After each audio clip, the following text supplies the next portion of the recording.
Hello everyone, this is Damaris Ramos, your host for Latina Role Models, and tonight we have Gina Perez Calhoun. Gina Perez. Before we go to you, let me talk a little bit about the network. We have a women's network. It's the last Friday of each month at the East Orange Community Center. We'll have the information. The next one is going to be at the end. So it's August 31st, 5:15, and you'll find out more information down here. Gina, we met probably like a couple of weeks ago. Yes. Yes, we met a couple of weeks ago. I was very impressed with your presentation. I have to say that. Thank you. But that will probably, let's talk about that at the end. Okay. I want people to get to know you. The same way I'm getting to know you. Tell me a little bit about you. Tell me where you're coming from. Because you know where you're heading. So I want to know about your background. Where are you from? I was born in New York, the Bronx. And then at age about 4, my dad moved to Puerto Rico. Puerto Rican parents? Yes. Both of them from Puerto Rico. We moved to San Juan, to Carolina, Sabana Gardens, and then we moved to Cabo Rojo, and I lived in Puerto Rico and graduated from high school until I was 17. I went to graduate from a public high school, Luis Muñoz Marín, Los Cocodrilos. How was Puerto Rico? Tell me a story about Puerto Rico growing up. Well, my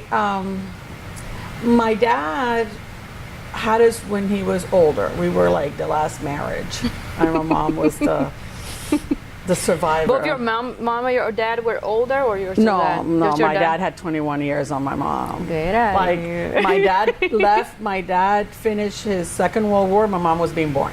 That's kind of how the kind of deal. So when he left, and so, but my dad retired early because he had started work early. So when he left New York, he only had his limited pension, so we didn't have much. And So he moved to Puerto Rico for retirement? yeah, he moved to Puerto Rico retirement because his mom lived there, and he wanted to take care of his mom. And so we lived in Puerto Rico, and then I grew up. My dad taught us, to farm everything. Yuca, yautía, plátano. In Cabo Rojo? In Cabo Rojo, by the beach. And we caught cangrejo, crabs, and we had, and we would have to go and ditch, ditches for the water to flow. And, we learned a lot of, on the hands. We grew pigs and chickens and roosters and geese. So we were really, in touch with the land. And we didn't have a lot. I went to public school, and my mom would go and buy the material that was the cheapest, like 50 cents a yard or like 75 cents a yard. And I thought these dresses were beautiful, and now I'm looking back and I'm going, oh my God, that was horrible. And I really didn't know what a pair of jeans really were, or nice clothes, until my mom started working at a place, and this lady sold stuff out of the trunk of her car. My mom would pay it little by little. Mm-hmm. And so my mom, that's how I got some fashionable clothes. And so that's how I grew up. But let's get back to the farming. Let's get back to that part. How do you think that defines you today? Because that's very unique. Well, I think it makes me appreciate, because I know, when I buy a banana, I know what it took to bring that banana there. When you buy the chicken, there's people I've never seen. I mean, I've plucked a chicken. Okay, when you open the chicken, the eggs are soft. As soon as the air comes and hits it, it turns hard. Those are things that you some understand people, all these dynamics that people take for granted, or they don't even know. I don't even know. I remember one time, my aunt lived right by us. She was a neighbor, and I hear her pig squealing, and I'm like, what the world? My dad's like, don't come here. And they were castrating pigs. That was a traumatic experience, but I've milked a cow. I've done all that. And growing up, I learned piano, and I was the organist at my church when I was in high school, and I played at many weddings. You were the designated one? Yeah, I was the organist, and I played for all the weddings, and my dad went wherever I went. It's been very, very interesting, because your brain has been functioning in different areas. Mm-hmm. Usually one person will go to the arts and crafts and things like that, being artistic, and then someone will be book oriented. But you have proven that it's possible to use both Yes. sides of the brain and be successful. Yes, and then when I was in Puerto Rico, I used to go touring saying poetry. And I would win competitions saying poems from Julia de Burgos. But I also went and did the science fair. And so I was, and So I did debate. where were you getting the motivation from? Well, my dad was very strict, okay? And he always said, "You are Gina Perez. You're my daughter. You can accomplish anything you want." And he always he pushed us and pushed us. For example, I'm the oldest of this marriage. My sister is an opera singer, Josie Perez. My brother is a master web designer who's made websites for like America Most Wanted and stuff. So we all kind of were a little bit of overachievers because my dad was always pushing us in understanding. My dad said, life is not fair. You're born, you're a baby, and the first thing they do is smack you on the butt to make you cry. I said, you haven't done anything, and they're making you cry. That's life, okay? And so that was very helpful because I grew up strong, fearless, and, says be willing to push yourself because you won't know.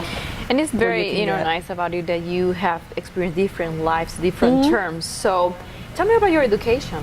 Well, from Puerto Rico, I went to Lubbock, Texas, to do After high school? After high school to do my bachelor's, which I did in less than 3 years while working full time. Wow. I took 24 and 21 credits per semester, That's a lot. and all my classes had finals and papers. So, and then as soon as I got there, Why you did that?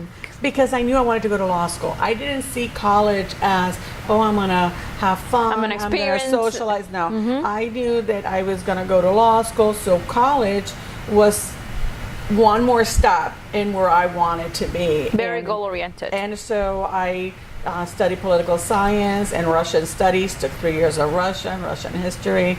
And You speak Russian? No, not Okay, really. no, I no. can tell Me you about neither, the me weather, how neither. cold it is. That's about it. And so I did that. I was active in the church, and I then went to law school, and that was Boston. Okay. Boston College. I had to sell my car because I didn't have no money for my apartment.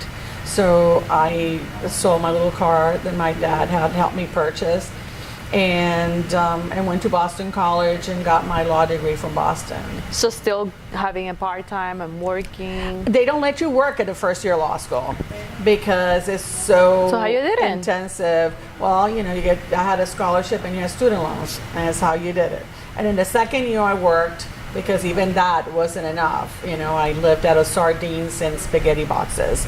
And Yeah, and this is the thing. People think, probably they'll see you today, like, oh, she probably has it easy or this and that. And that's the goal of this interview, for people to understand this is not what you believe. This is the reality. yeah, it is. And in my second year of law school, I worked at Woolworth. That does not exist anymore. I do remember Woolworth. And I needed to make extra money because I was not going to ask. My parents didn't have any money. They couldn't help me. And I was not about to ask them to send me, to spare $50 to get me food. And so I needed to work so that I could, From the second year on. Yeah, so I can have extra money. And What type of lawyer? well, you go to law school, they teach you about everything. And when I got to Florida, because I'm from Boston, I came here to Florida. I've been practicing family law for about 50%, 60% of what I do. And then I do real estate contracts. I love constitutional law. That's what I first did out of law school. I interned for Liberty Counsel, and that's the dream job. But I love family law, and I love what I do because I went to law school so I could provide legal services to people that couldn't afford it. So here I get to deal with people that have real problems, that you can have a real impact. And I've had clients who came like 20 years ago and 19 years ago, and now I'm representing their kids on cases. Oh, wow. So how did you end up in Florida? I ended up in Florida because my parents moved to Florida, and when I finished law school, it was a really hard economy, couldn't find a job. and I was not going to stay in a place that snows so much. So I moved back to Florida. So tell me about your present goal right now. Right now, I'm running for county commissioner for District 4, and I'm doing that. I just see it as a natural step in serving people. I fight for people, I give people a voice, and I feel that there's things that need to happen, and I feel that based on my legal training, my community service, I can bring that sense of what people go through and bring the county and the people together. Tell me your three main goals, because I know you'll have like a long campaign and different, and it's a lot to summarize it in three, but let's just concentrate on three. I want to make sure that the county commissioner, as county commissioner, we have town halls on a regular basis around the District 4. So people can build a relationship and know what's happening. So that's very important to me. So you want to be closer to people. To the people, and I want to give more information. I want to bring together, number two, non-for-profits, profits in the county together to start dealing with issues like the homelessness and affordable housing. Definitely. And so that takes partnership with everybody that has a skin in the game. And finally, I want to be able to maybe explore how we can create more internships in the county for our high schoolers and college students. That's a great idea. So that they can start building their resume. And I just think and experience in different things. And I think that's important. That's something easier to do and maybe created with, you know, other organizations. But I think our kids need more access to the opportunities. What has been your motivation to go towards this route? My motivation to go to this route is I would help people get elected because they said they were going to do certain things and they were certain kind of people. And after they get elected, you get disappointed. And I said, you know, either I'm going to sit here and complain about it and be part of the problem, or I can be part of the solution. And I wanted to be part of the solution. And I want people to get involved, to know what the county is doing and have a voice. And that always like motivates me to get people involved in their communities. And so that's what moves me. It's always moved me in law and everything. As a woman, as a role model in the community, as a lawyer, many women, and now right, you have more position. They look at you and they're like, I would like to be like her. What would be your recommendation for them? First, do not be afraid to dream. And do not be afraid to work hard for that dream, no matter what people tell you. Don't listen to the negativity of people, because there's going to be people that are going to always try to bring you down. Don't even listen to your past, no matter the mistakes you've made and things that might happen in your life. Just see it as a video of your past, but it's not going to determine what you can do in the future. And dare to live, to be different, to challenge, to have a voice. And you'll be surprised how many other people are going to cheer and are going to come and rally. Might not be the people you're surrounded now by, you know, around with people, because they might be negative. They might resent you for moving up. But dare to make new friends, dare to challenge. Dare to go out there and vote August 28th. August 28th. It has been a pleasure to have you. My pleasure. Thanks for coming. Thank you for having me. This has been Damaris Ramos for Latina Role Models. Thank you and good night.